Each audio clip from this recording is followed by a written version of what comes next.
Welcome to Scoop World Order. Happy Thursday. I hope you guys had a great week. March Madness is about to kick off tonight, or tip off tonight, excuse me. So we're going to get into this episode.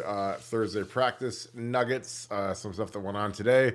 A huge rule change for coaching that is about to be instituted, where you can basically have infinite coaches. So we're going to talk about how's that going to affect Ohio State. What does it mean for graduate assistants? Like that's one. I think the average fan doesn't understand the impact of it, but for someone who, like myself, who's been a coach, I've worked in college, I've been a college player, I've been in the NFL, I've been an NFL player. I've seen it all. Like I can see how this will be a huge impact for a school like Ohio State that has a lot of money. It could potentially hire as many coaches as they want. So we're gonna get into all that. As always, if you guys enjoy this content, please leave us a like, click subscribe, also click that little alert bell. Shout out where you guys are watching from. Shout out who you guys are watching with. As always, I'm going to get right into it with my very tired colleague, Nevada, who got a nice deep yawn in it during our intro. Nevada, well, let's get into this new rule first, because I think this is something that's going to be really interesting for college football. We've talked ad nauseum about the NFL model coming, SEC versus the Big Ten, AFC versus NFC, essentially.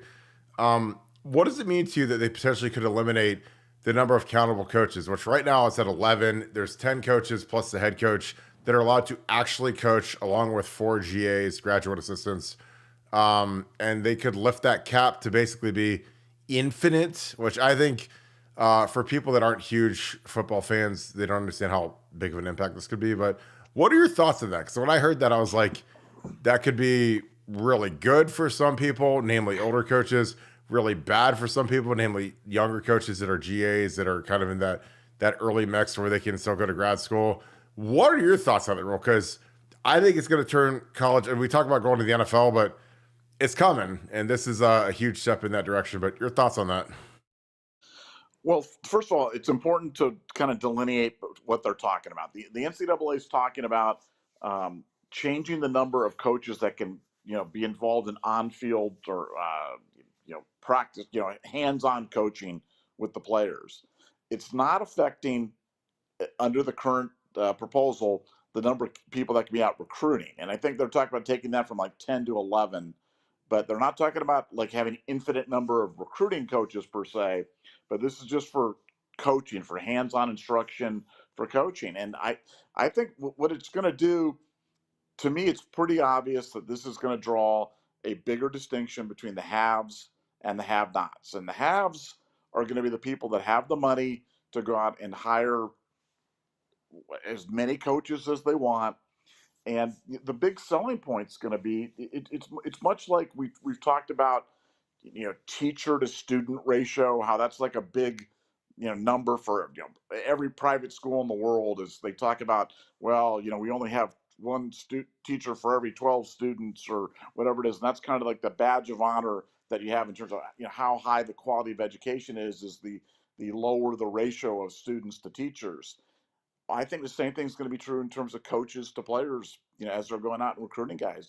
We talk about David Sanders being in this weekend. And, if you can go to David Sanders and go, we have 4 specialists dedicated only to on field coaching for offensive linemen, and that's a 1-to-4 ratio. And these other schools you look at only have 2, and that's a 1-to-8. And here we'll be able to break down each one of your practice reps and go over every one of them with you individually at night with your own individual tutor. I mean, I think that's going to be a heck of a selling point, and it's going to be really good to be part of the schools that have it as opposed to the schools that don't. So I see this as nothing but beneficial for Ohio State. As an Ohio State fan, I see nothing but upside to it. It's a change, but it's really something that, as you know, like you said, you've seen it from every angle. You've seen it from the player, the coach, every potential angle that you could see. This stuff's been going on for years anyway. It's just a question of, where's the line? Where does compliance get involved? What really is coaching? What really isn't? And so I think this just takes a lot of the gray area and a lot of the nonsense, out of the equation. But for Ohio State, who's got the budget, who's got the ability to do this, I think it's just it's another arrow in the quiver for them. It's just going to make it even more difficult to recruit against them. So I'm seeing nothing but upside. Yeah, I agree. I think it's, for big schools and big budgets. And I mean, I think that if you kind of recalibrate the coaching staff, you're gonna see two offensive line coaches on every major school, Bama, Georgia, Ohio State. You're gonna see maybe a slot receiver coach. You're gonna see special teams coordinator. Um, Maybe if you want to get super technical, maybe a nickelbacks coach. But I can see the 15, 16 guys on a staff now instead of 10. Um, I don't know if having 3 or 4 line coaches is beneficial. I think having 2 is hugely beneficial because you can essentially have a tackles coach and then like a guard centers coach, and they could work together and be in lockstep. But I've also seen it work the other way where guys, um,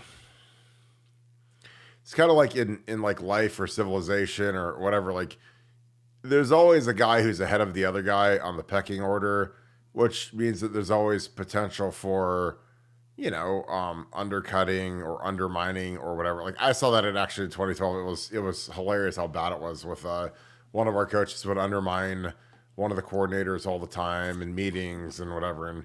And for some guys, like if a head coach isn't really smart, then they can not really see through it, and they can say, oh well, maybe this guy's really good because he's undercutting this other guy, or this other guy didn't do what he had to do or whatever. So I think in the NFL, like, I didn't say it. You said it. Okay. In the NFL, every coach that is a coach, on the staff in the National Football League can coach.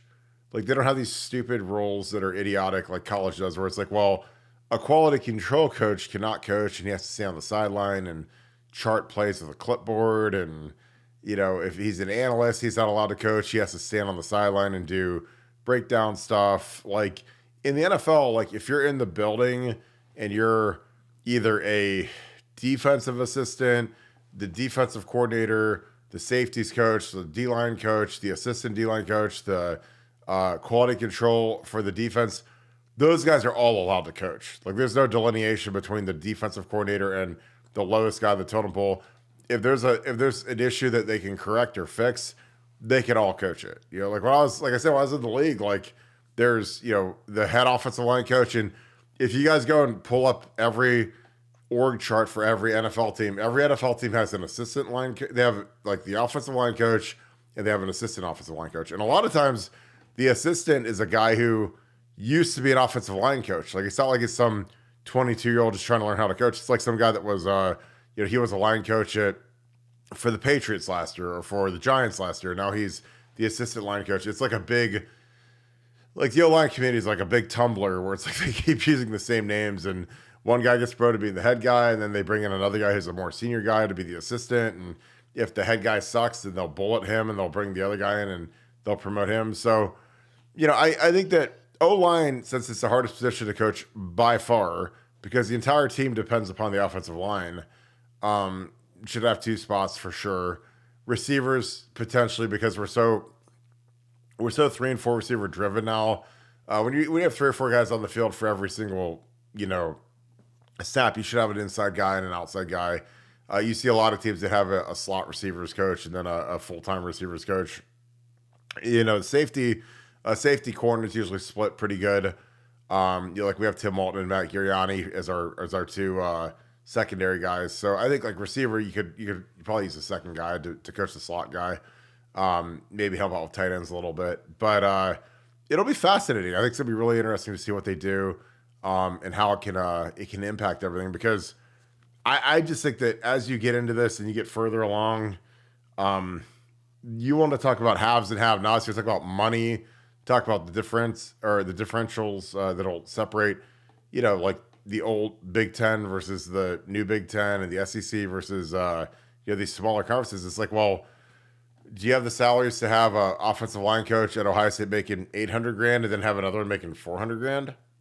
Maybe Ohio State has infinite money, but I mean that all stacks up and adds up quickly. So when you start, you're not hiring a GA anymore to make $50,000. You're hiring a guy to make real money. But I think it'll be good for the kids. I think it'll be good for the staffs. I think it'll be good for the game because, frankly, like offensive line technique's never been worse because it's not generally because of the coaching. It's just because of the rules. The rules, like you don't get as much contact during spring. You don't get as much contact during training camp. Like they don't even have 2 days anymore. So, and a lot of their practices are, like shoulder pads, full pads, and then uppers. And I mean, the way that they've eliminated contact from the game during training camp is crazy. So you need as much coaching as you can get to get as much out of the practices where you actually have pads on. So I think it'll be fascinating to see how does Ohio State react to this. But I think that the thing that does hurt though is young coaches. Like, we've got Mike Salini, who's been a GA here for like 3 or 4 years now, and most GAs move on after 2. Mike hasn't gotten a new job. I think it's something that's Mike, but he hasn't gotten another job yet, so he's still a GA here. But there's not going to be a role for that O-line GA because that's the position I was. If all of a sudden you could get Joe Philbin to be the assistant line coach, it'd actually pay him. Because the problem like with Joe Philbin is like, really, he's a great name to have on your dais, and he's a great guy to have on the sideline. But like the problem with him is like he can't coach, can't do anything.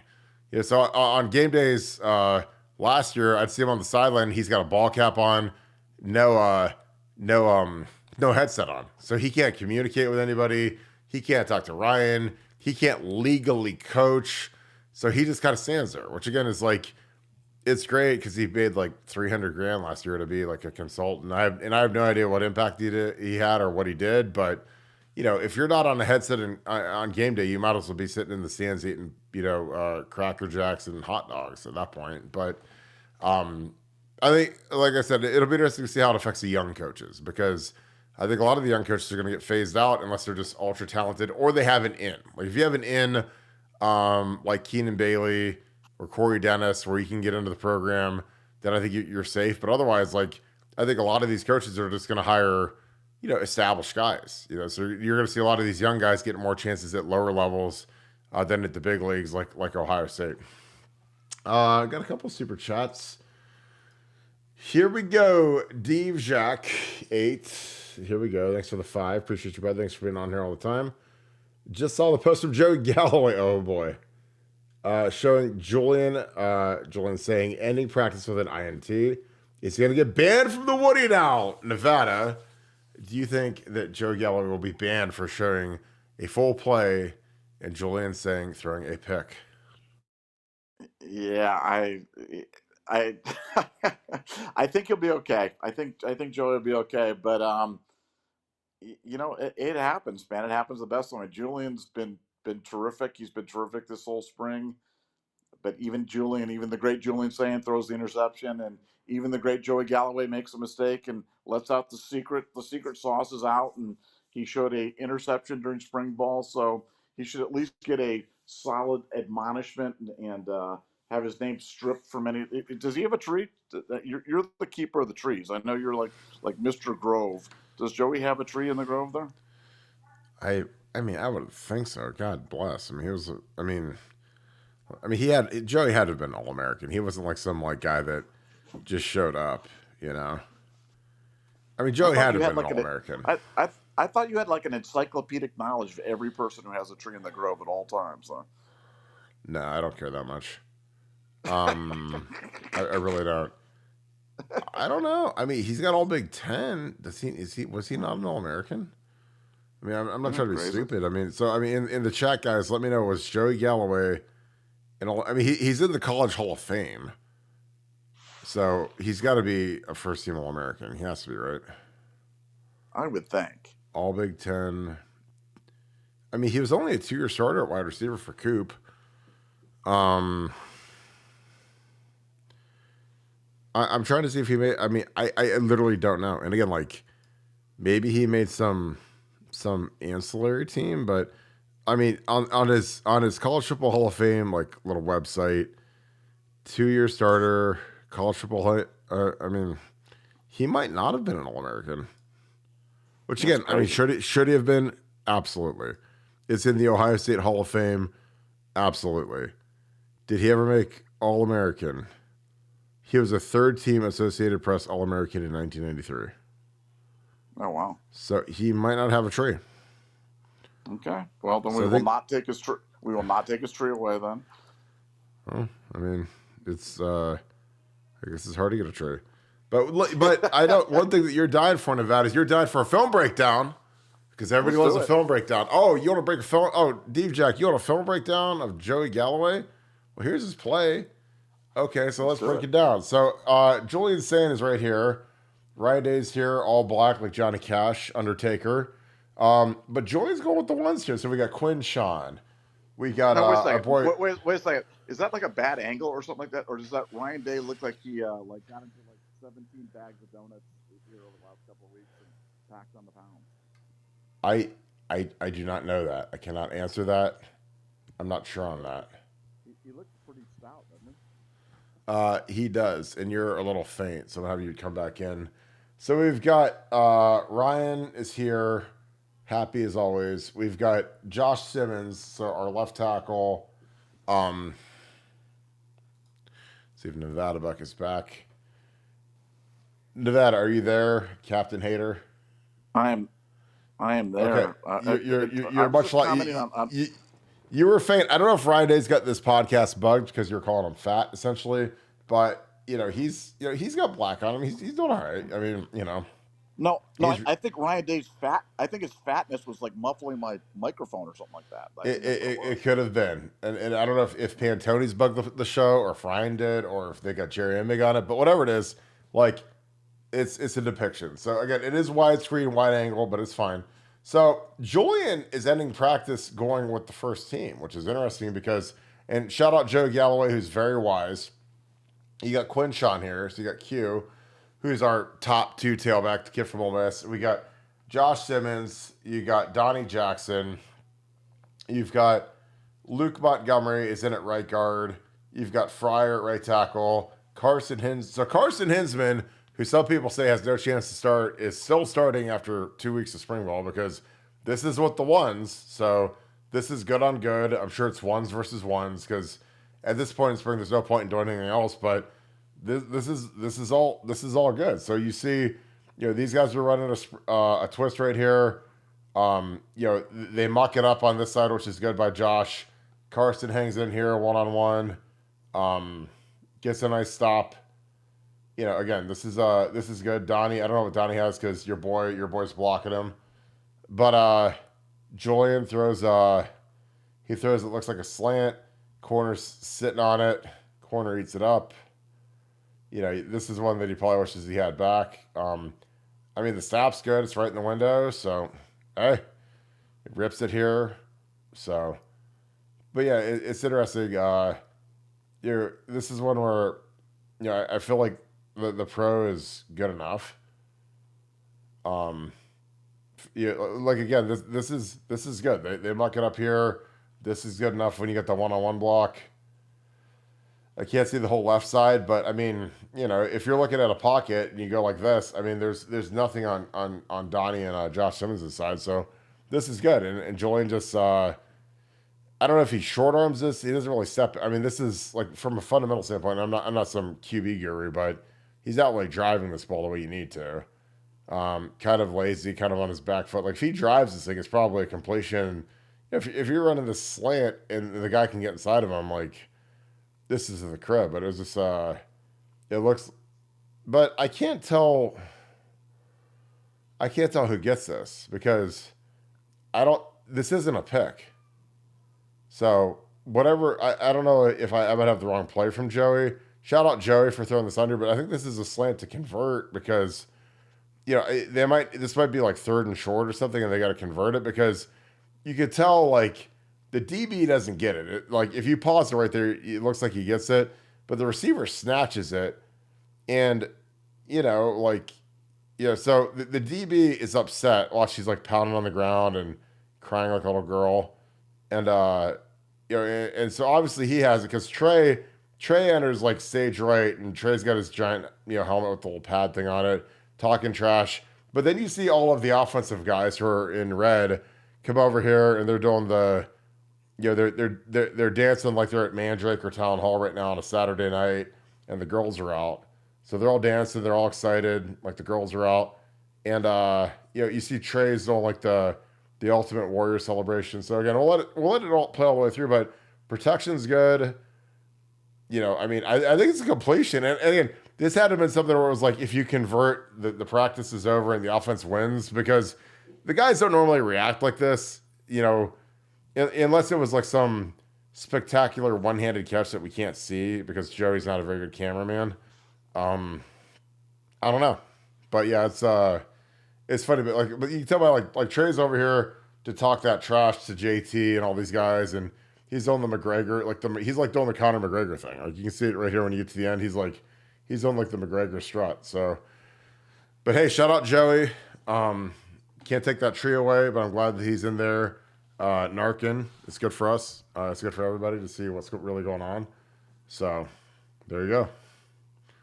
But yeah, Julian sitting around with the ones is a thing, and I'm telling you, people.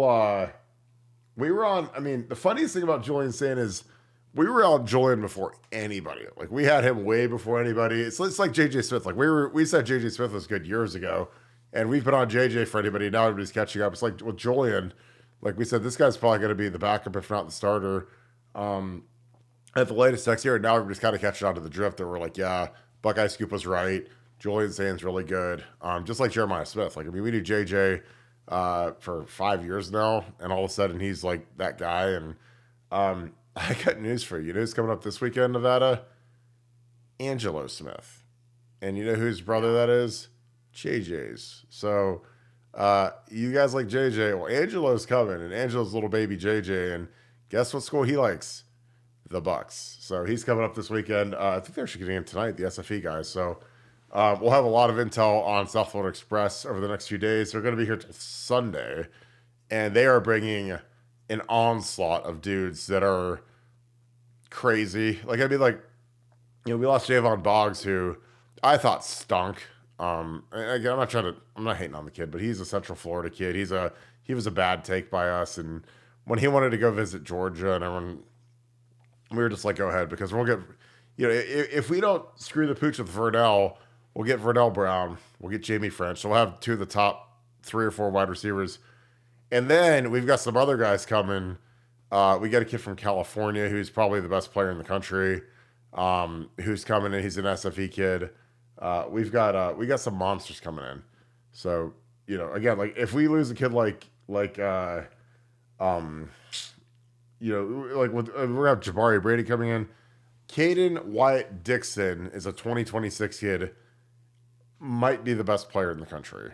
Loves Ohio State, California kid, and he is 6'5", and he has electricity in his toes, veins, legs. I mean, he is a absolute beast. He's a guy like, we get that kid.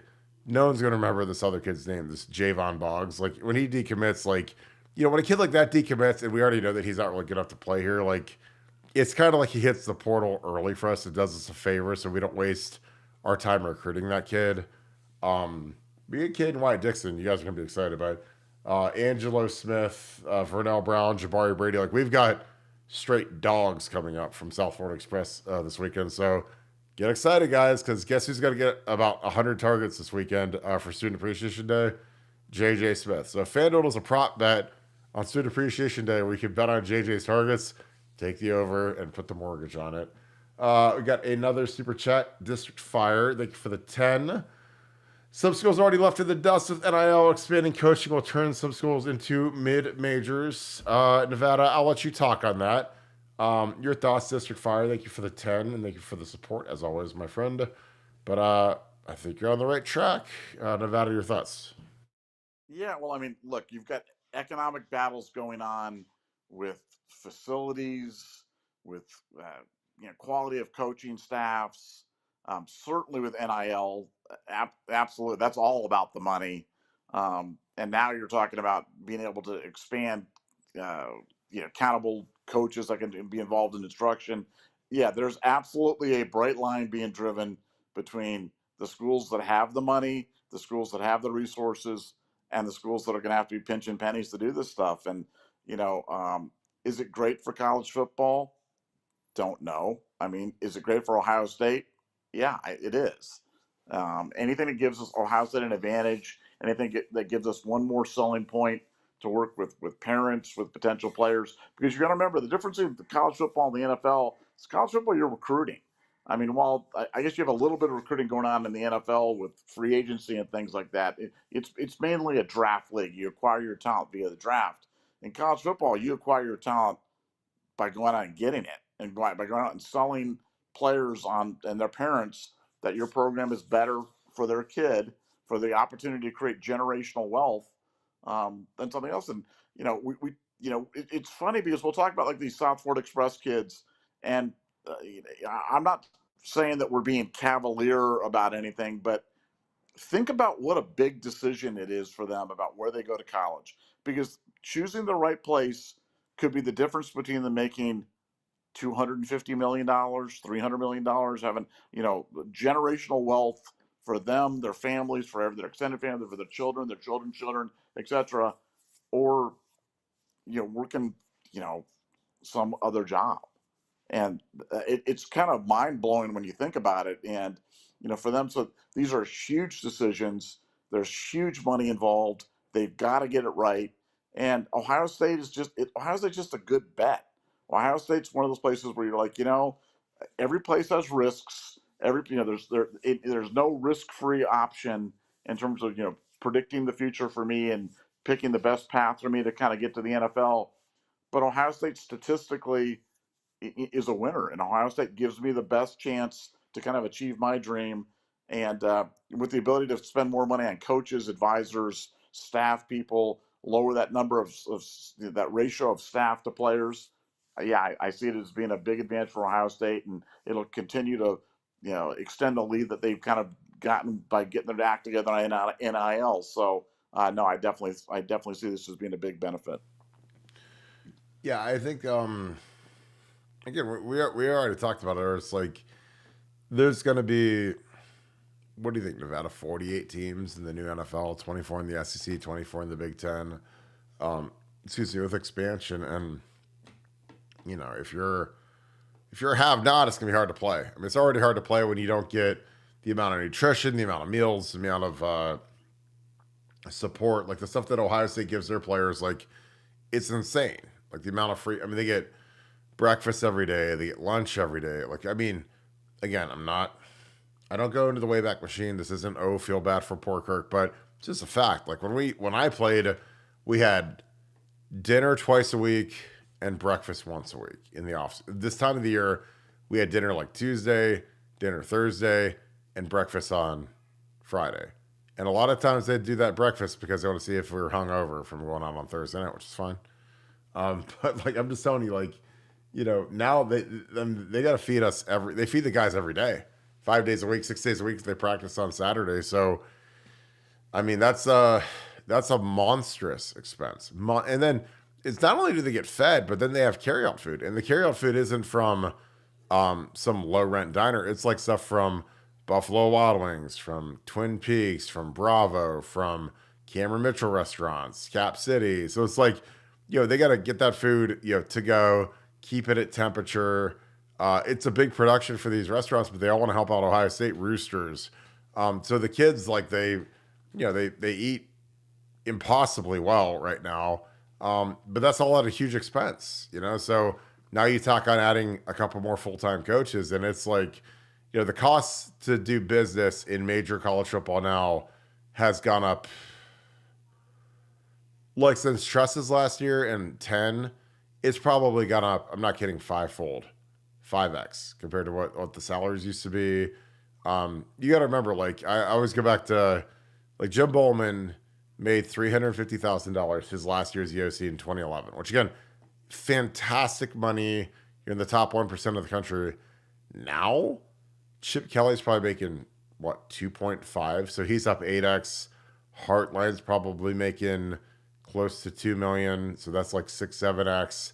And he's just a receivers coach. Like, Daryl Hazel, when he was a receivers coach, probably making 250. Nick Siciliano, when he was the quarterbacks coach, again, you guys say what you want about this, but he was our quarterbacks coach. He made $150.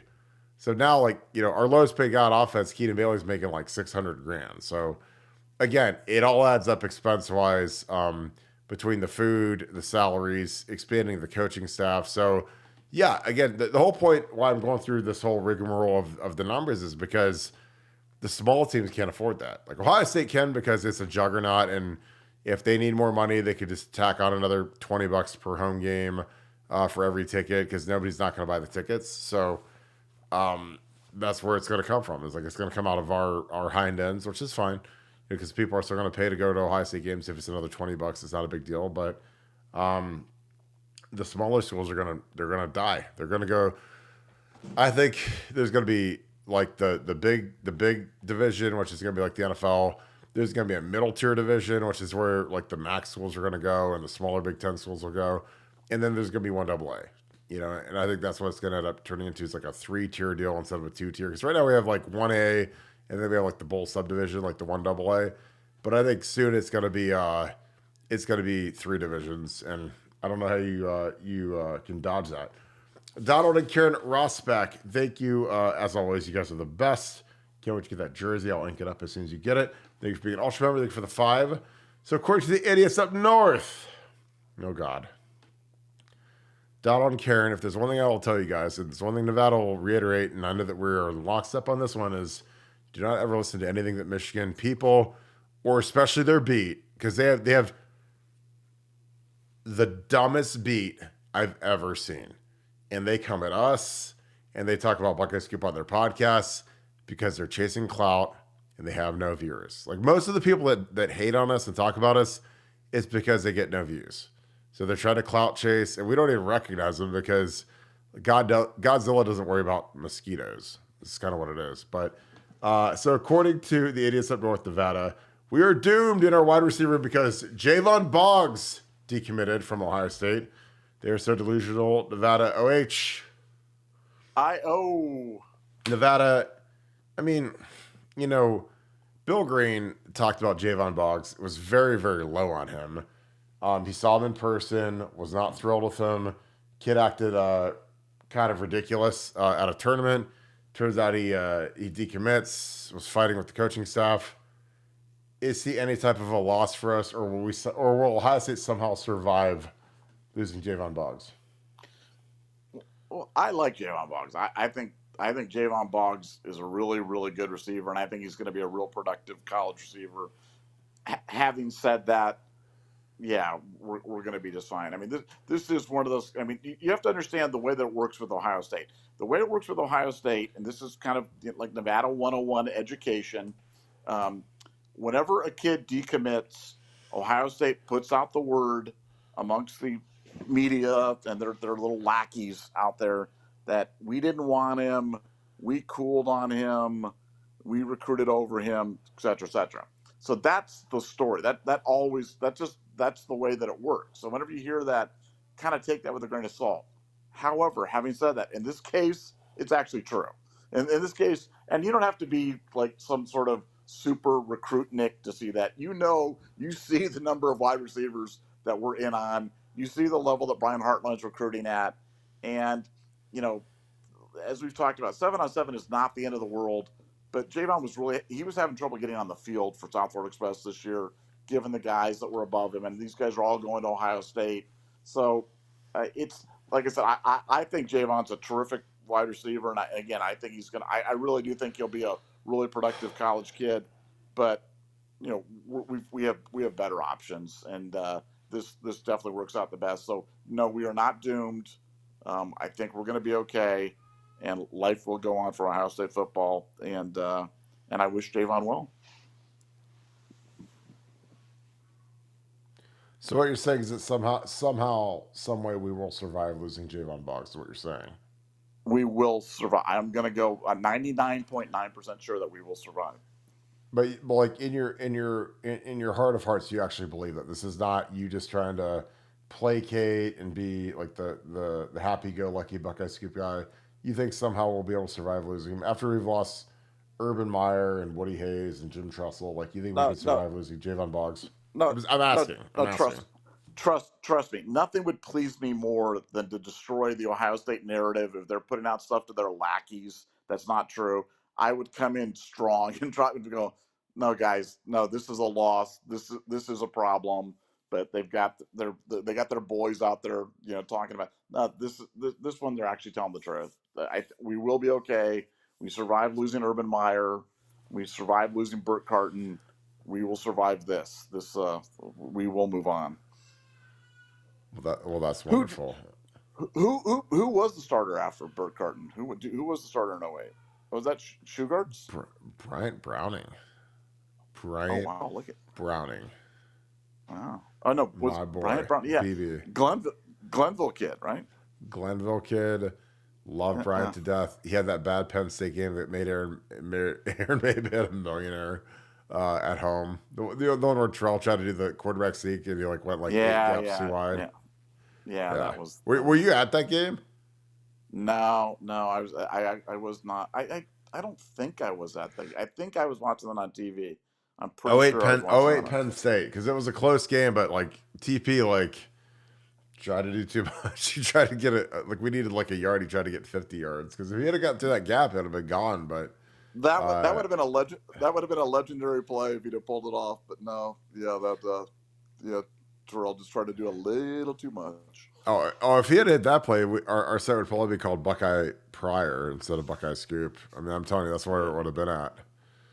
My partner would be Terrell Pryor doing the broadcast right now. Hey, we don't all kill people. We don't all murder people. We don't all murder and kill people. No, we don't. We don't. We don't. We know everybody does. Everybody's killing and murdering and maiming. And I was like, Jesus, Terrell. Do you hear yourself when you talk? And I like Terrell, but I'm just Micah Vick. He's like, well, my pet hamster was named Micah, so I put Micah on my eye black. I was like, oh my god, kill me now. All right, Shof Steel Workshop, my man. I got my back scratcher right here, my Shof Steel back scratcher. Good evening, SWO, and hope everyone's doing well. Sitting here and wondering what y'all think of the new NFL kickoff rule. Maybe you could explain it better. Nevada, have you paid attention to that at all, or do you even care? No, I actually do. I've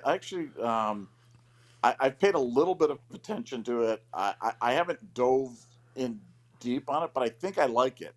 I mean, basically what they're trying to do is they're trying to reduce the amount of distance that those guys are running down the field and getting that head of steam for those big collisions. So yes, the lines are like 5 yards apart or something like that. But the kicker, if he kicks it into that little return zone, you got to return it.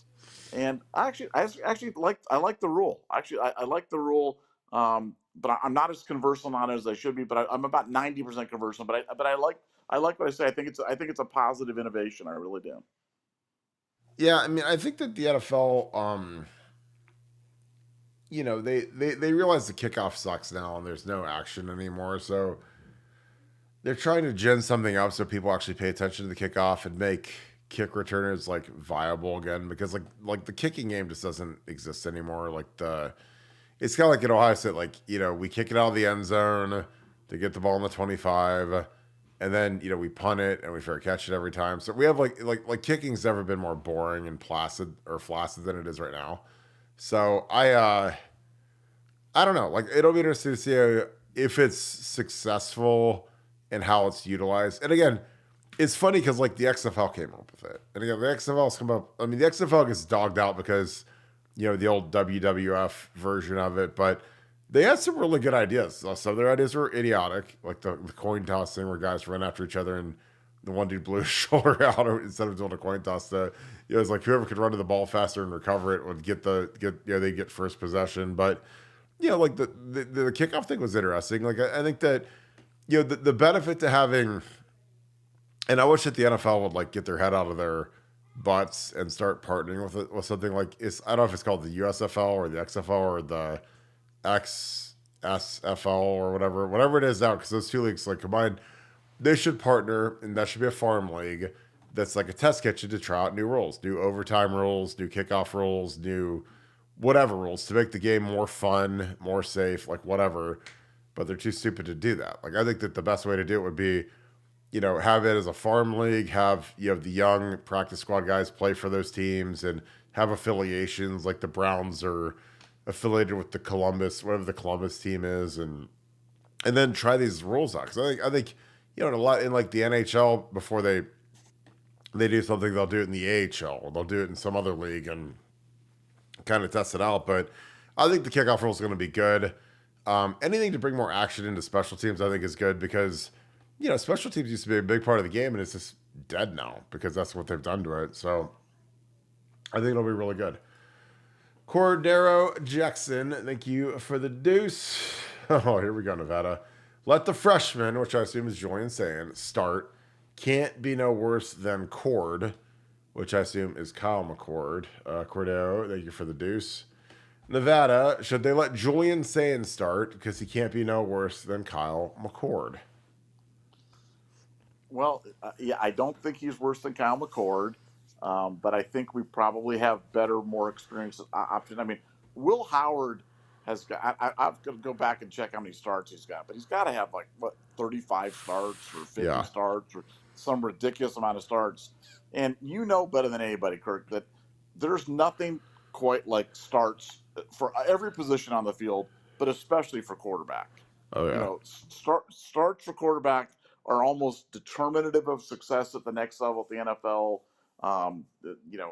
Having veterans in that position, especially a guy like Will, he's had to do it the hardest possible way. He's had to do it against it. They were probably underdogs in 90% of the games that he suited up for at Kansas State. And they won some big games. They won the Big 12 and they beat Texas.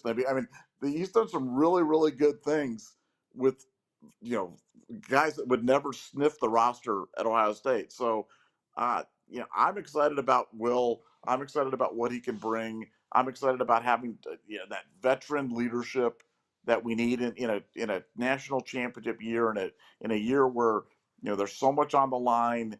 And what you need is competent quarterback play. You need opportunistic running. You need a guy who can put the ball in the right spots and do things. I think that I just think he's an ideal number one, and I think Julian has got a lot of potential. I think Julian and Devin's going to be a shootout for that backup spot. But I mean, Julian's so good. Might be the best pure passer on the team, and we've said that before. But just forget experience, forget running, forget size, forget moxie, We're just talking about just the ability to throw the football. Julian may be the best on the team, and that's saying something because there's four other guys out there that can all wing it, but Julian's probably the best pure passer. He's obviously a guy that's very polished, very refined, been very well coached up. He's that classic type of quarterback that's had a quarterback coach since he was 8 years old. Fundamentally just perfect, does everything the right way. So, again, gun to my head this year, asking what do you think is going to happen? I'm like, man, I think Will Howard's your starter, and I think Julian's going to be your number two. And I think Devin will be your number three, and maybe that bounces back and forth. But I really think we'll definitely need two of them this year to win. Might need three of them to win, given the type of schedule, given the quality of the opponents, and you've talked about it before, Kirk. 17-game schedule. That's an NFL schedule right there, playing 17 games. So we're going to need everybody, a pair and a spare, and more. Yeah, I think it's going to be nuts. I mean, if we got to play 17, I mean, even if you get the bye week, you still got to play 16 to win it all. So, I mean, it is going to be a daunting experience, and I'm really excited for it. Poohbeard 12, thank you for being an ultra member. Thank you for the 5. Preach my man. Nevadabuck in 2023. Kyle McCord takes the first step, and Brown takes the last, which you did. Here we go, Nevada. You're willing to predict for 2024? Howard takes the first step and Sayin takes the last? Question mark. I'm going to Will Howard takes the first snap and Will Howard takes the last snap. That's my. I just think Will's the guy. I think he's got to be the guy. But I always reserve the right to change my mind, and it's going to be, there's a lot of football ahead to be played. Guys got to stay injury free, knock on wood. Guys got to avoid the turnover bug. Keeping it straight. So yeah, but right now as I'm sitting, I'm liking Will Howard a lot in the in the Derby. I know that he's doing a lot of he's commanding the respect of the team. He's already a team leader for a guy that's only been here a short period of time. I think the guys recognize that his veteran leadership, his veteran kind of stability, as it were. So yeah, and I'm going Howard for the first snap, Howard for the last snap, and but I reserve the right to change my mind. Now, Nevada, if something would happen to Howard and he would get injured and not finish the season, should people hate you forever for that prediction? If for something would happen where he'd be hurt, or no? Nevada lied. People died. Nevada lied, and you're a liar. You're a terrible human being, a bad person. You got it wrong. You got it wrong, Nevada. You got it wrong. I'm sorry, man. I'm trying to project stuff 9 months in advance. It's like I'm doing the best I can. I'm sorry. And like we're saying this very tongue in cheek because like obviously like we get great reports going into the Cotton Bowl versus Missouri. Devin Brown looked really good. He did really good when he was in there, and then he got hurt. And then magically the wheels fell off the wagon. We lost. People were ready to jump off the bridge. And I was like, yeah, people were like, you guys got it wrong. You said we are going to beat Missouri. I was like, well, yeah, we didn't know that our starting quarterback was going to get hurt and get knocked out of the game in like the first quarter. Like, obviously, like it's like, I said, like, 2 years ago when Brock Purdy was playing in Philly and he got knocked out of the game, they had to play like Deebo Samuel and their number 5 wide receiver at quarterback. Well, yeah. Like, that changes the math a little bit when all of a sudden you don't have a guy who's an MVP candidate quarterback and you get your receiver playing it. But that's what it was like. We put Lincoln in there. Lincoln's a good kid. Lincoln had no idea what he was doing. He was put in a terrible situation. The line was bad. Lincoln was worse. So, yeah, it was not a great night for the Bucs that night. But we rebounded in a pretty significant way. So, again, we make light of it. When we make a prediction like, obviously, it's depending on those guys staying healthy. Because if those guys get hurt, then magically, our predictions aren't going to stick. But I like the Howard and Howard. I think it's going to be really good. So I appreciate it. Jeremy Moreland, thanks for the 5. David Thronate is a troll from the Boy Scout Uniform Company. Please delete before Steely's head explodes. Let me find him. Jeremy made our wonderful cup, the Nevadabuck Cup, coming soon. Nevada, with the perfect. Nice. I mean, that is pretty fancy. This is like when you go buy those big format bottles at all those fancy clubs you go to, Nevada and Las Vegas, Nevada. Then you spend all that money and you get a free Nevadabuck cup to drink it out of. I love nice collector's item right there. Oh, let me find this guy. Did Kim kill this guy yet? David 318. I gotta find him in the chat. My mods are lacking tonight, which is fine. Get what you pay for. Even though I did buy my wife Jersey Mike, so she should be on this a little bit better right now. I'm a little disappointed in her. She's got 2 squalling kids. She's got back from traveling for 7 hours. Oh, Devin's in here. Oh, Devin got him. I see you, Devin. Look at Devin. Add him to the broadcast right now. Devin said, "We got him." He's like it's like the Ghostbusters. I love it. So I appreciate you, Devin. You're the man. Kim, you're all right. You've been okay. Look at her, Kim, over here being nice to Devin. I hope vacay's treating you well. You know who doesn't get a vacay around here? This guy. But we're good. All right, so he's gone, Jeremy. Appreciate you, brother. Donald Karen Rosbeck, thanks for the 10. Saw Caleb Downs just praising Ohio State's defense and how he loves it. Cannot wait to beat Michigan. He already gets rivalry. It is awesome. Nevada OH. Nevada, Caleb Downs praising Ohio State's defense, the Jim Knowles designed, the wonky, the gimmicky, 3 safety defense that every team in the entire world plays right now because the third safety is actually nickelback, but it's gimmicky and wonky. And he loves it, and he can't wait to beat Michigan. Nevada, over under 2 weeks until Caleb Downs is in the transfer portal and heading to Michigan. Yeah, no, I think we just gotta. There has been a plethora of these Caleb Downs of this.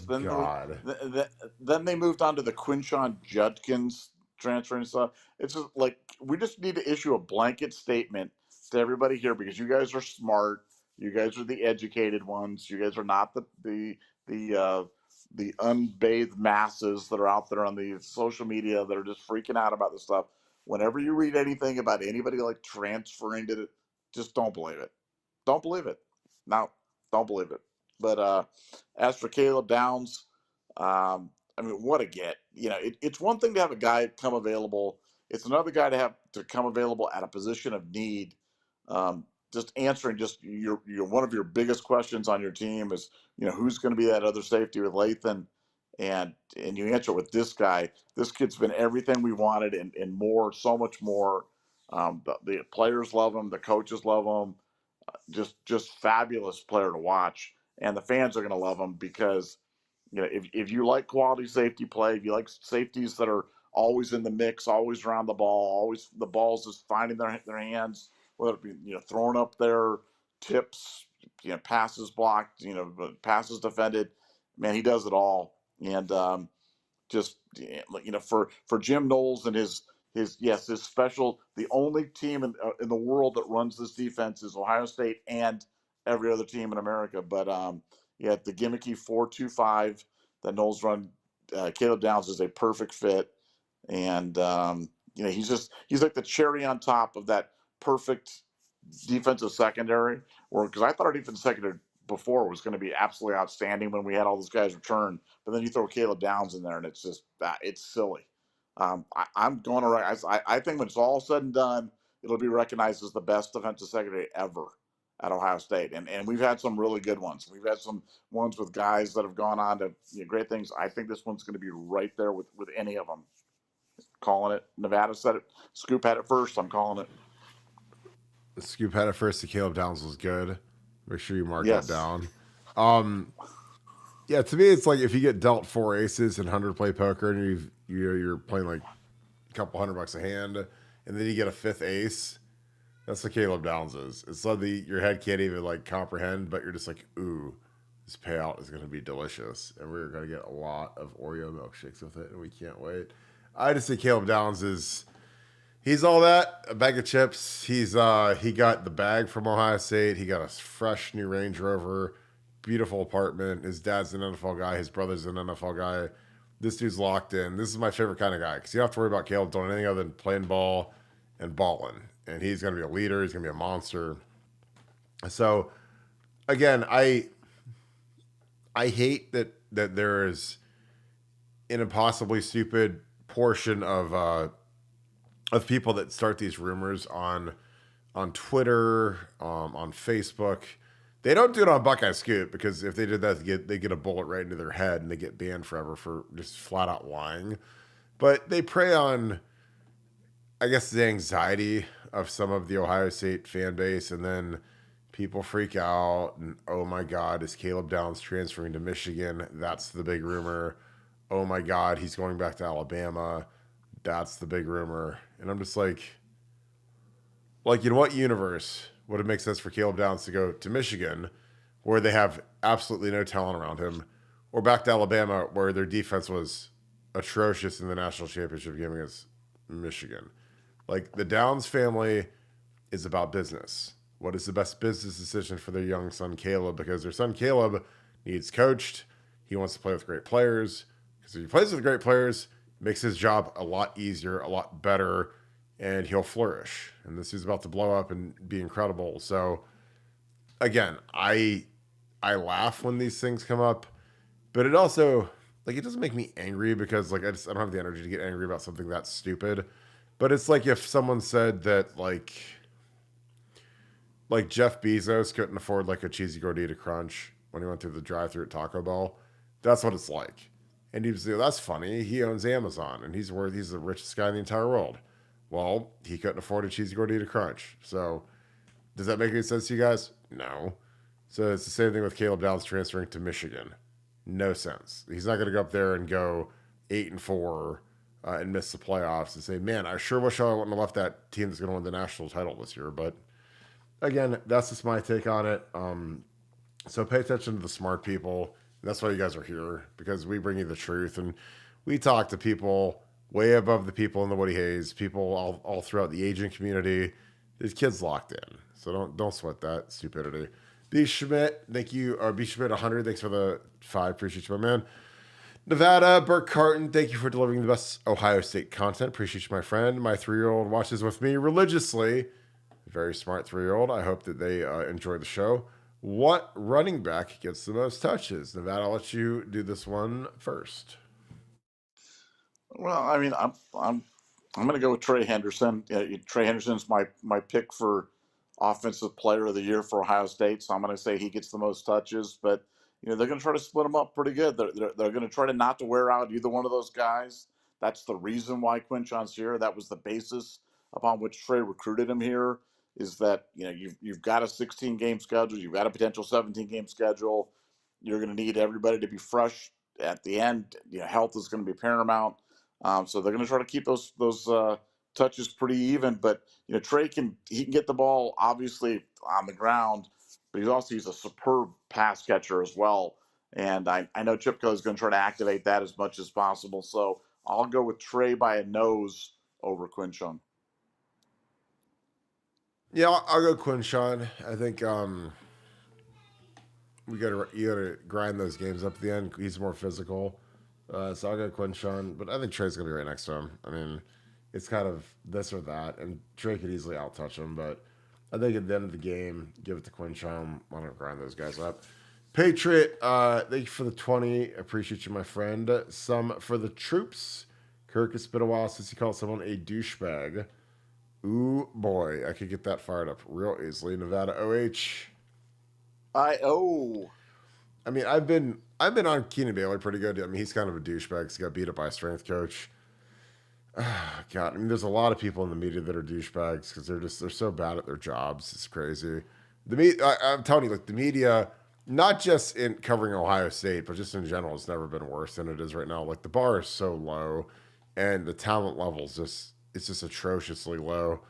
And you can tell because, like, again, a lot of the people that study and follow Ohio State football, like, they're astute, they're smart, they can tell when people have no idea what they're talking about, and that's why they don't get a lot of views. They don't get a lot of views, they don't get a lot of likes, they don't get a lot of engagement. So, but it's bad, man. A lot of douchebags out here.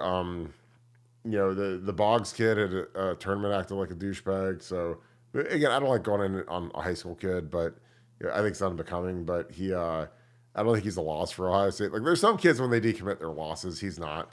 I think some of these SFE kids we could get are going to be absolute monsters. But, I don't know. I mean, Tony Alford is obviously a total douchebag. I thought Tony, outside of Keenan Bailey, was the worst coach on the staff, which is a shame because he's like 50 years old. But his rotations were atrocious. Again, you can call him, like, I'm not being a hater. I'm just being honest. I'm like, look at this guy started Master Teague over Trey. He started the Minnesota game 2021 when we had very good intel, very good eyesight, that Trey Henderson was like the next Saquon Barkley, and Tony Alford started Mayan Williams, who is not going to get drafted, and Master Teague, who did not get drafted, is out of the league, never played in the NFL. Two nice kids, very nice kids, but he started over Trey Henderson, and Trey Henderson's a first-round pick. So that was asinine and insane. And Trey didn't even play all the second half of that game. So I literally remember it like it was yesterday. I was sitting at Galloway Park. I was on a Buckeye Scoop watch party. And I was like, they're going to start Trey Henderson and he's going to do great. Or I didn't say they're going to start, but he's going to rotate in early and he's going to do great. And never on the radar. Never showed up. And I was like, okay, maybe I just have terrible eye for talent. And then, the year prior, 2020, the year we went to the national championship, we played Bama. Great sources. Trey Sermon is the guy. Trey Sermon is light years better than the guys we have. And we start Master Teague like all year until he gets hurt. And then we take him out, and then Trey Sermon has like the greatest like 3-game run in Ohio State history where he broke Eddie George's rushing record in the Big Ten title game. And so again, I don't know. Like what Tony Alford did with Dallin Hayden the last 2 years was idiotic. I thought losing Mark Fletcher was totally Bush League. And again, you could say, oh, we lost NIL at the last minute. Well, you better know that. Hey, coach, we're losing this guy. We better go to plan B because this kid's out. And, we whiffed on Richard Young. We whiffed on a lot of kids that people thought, Baxter, the kid that went to Texas. And he just he was a total douche. I mean, I always thought Tony was a douchebag, and then he just up and leaves and goes to Michigan in the middle of spring ball after Ryan Day retained him. And Ryan Day didn't want to retain him in December. Like, I got news for you. Like, he was on the thinnest ice, and like Quinshon Judkins basically saved his life, and then he stabs Ryan right in the back, right in the middle of spring, right on his birthday. Like, how big of a douchebag do you have to be to quit on your coach on his birthday? But again, it was malicious. There was intent there. There was no love lost there. And he went over to a team that lost their entire offensive line, lost Blake Corum, lost their quarterback, all for money, all for his piece of silver. So it's like, like there's douchebags that go to the Woody Hayes every day and they hang out and, they're in the building every day, just, hanging out with the players, even though they're old. But Tony Alford's right there in that caliber of douchebag. But Nevada, do you have anyone that you would like to call a douchebag? Because I had a nice little rant there, and it was honestly pretty good. It was refreshing because it was all true. Yeah, I just think all the Michigan fans are douchebags. They it's like as a collective, there's all low IQ, delusional douchebags, and so I hate Michigan. I haven't said that in a while, so I wanted to get that into this podcast at some point that I really, really hate Michigan, and I really, really am happy when bad things happen to them, because they're all a bunch of douchebags. I like it. Well, we got some games tipping off. Nevada, let's wrap this thing up. Any final thoughts as we get into March Madness? No, just looking forward to more spring football stuff. I'm loving what we're getting out of Julian saying, loving the way that the team's coming together. Knocking on wood, I'm gonna talk it out of existence, but I'm loving that we're dodging the injury bug.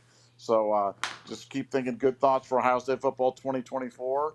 And if you're planning on coming to the spring game, remember our big get together before the spring game at Feed-Ups, Lane and High. Come there, come early, come hang out, say hello to the Scoop family, and represent. But we appreciate it. All right, Nevada, we got a last minute super chat, and this honestly is the funniest super chat I've ever seen in my life. Stacey J, thank you for being Scoop Off. Remember, super chat of $69. Yes, 69. Yes, that number, 69, in honor of your first jersey number, if only for a minute. In all sincerity, I love this podcast because you two are sincere, funny, a bit politically incorrect, a bit. Excuse you. You mean a lot. And because you honor the military and first responders. Nevada OH. I-O. Yeah, I mean, we care, again, like, the difference between us and a lot of the other podcasts is, like, we actually, like, love our country, and we care about the military, we care about first responders, and we care about, and we show it. We tell people that, like, if you're on a Buckeye Scoop and you're a military member, a former military member, like, we apply a badge that signifies what branch of the armed services you're in. If you're a police officer, if you're a firefighter, you get a badge that denotes your service. So we appreciate you guys. We thank you guys for everything you guys do. You guys are what makes this country what it is. And nobody else recognizes that, which again, it's sad, but again, that's their MO. It's not ours, but we really appreciate all you guys do. Like my father-in-law, who I love to death, was a very decorated naval officer. I'm a big Navy guy just because of him. My kids wear Navy stuff because of him. So, again, I know the sacrifice. I did a lot of work with state troopers when I did Arnold Schwarzenegger security detail. I was with 20 different state troopers. Tom Charles, God rest his soul, who just passed away last year. Monstrous figures in the Ohio State Trooper division. So, again, we love this country. We loved our armed forces. Nevada obviously has a very decorated Air Force background with his father. Moved all over the world. So yeah, that's different for us. We care about first responders, which is why we've put hundreds of people on Pay It Forward in the last couple years on our website. So we appreciate you guys taking care of them. They're good people and excited to meet a lot of them. A lot of them are coming to our meetup on April 13th. Nevada, your thoughts. Again, Stacey J, thank you for the funniest super chat of my entire life, $69. Excuse me, for being an Ultra member. In honor of my first jersey, which Jim Bowman said I was getting, and then he switched it to 74, which is fine. I love 74. Um, she says, in all sincerity, she loves this podcast because, or she or he, Stacey could be either way. In all sincerity, I love this podcast because you two are sincere, funny, a bit politically incorrect, and because you honor the military and first responders. Your thoughts on that, Nevada? Well, I'll throw one more douchebag in it. If you don't love the country, you're a douchebag. I'm sorry. I've lived overseas, and anybody who's lived overseas, when you do that, you get the benefit of realizing just how great America is. Did I lose you there, Kirk, or did I got you? You're still here, Doug. Keep Okay, going. good. Yeah, no, just that it's incredible. The just America's the greatest country that's ever been. It's certainly not perfect, but it's so much better than any other place in the world.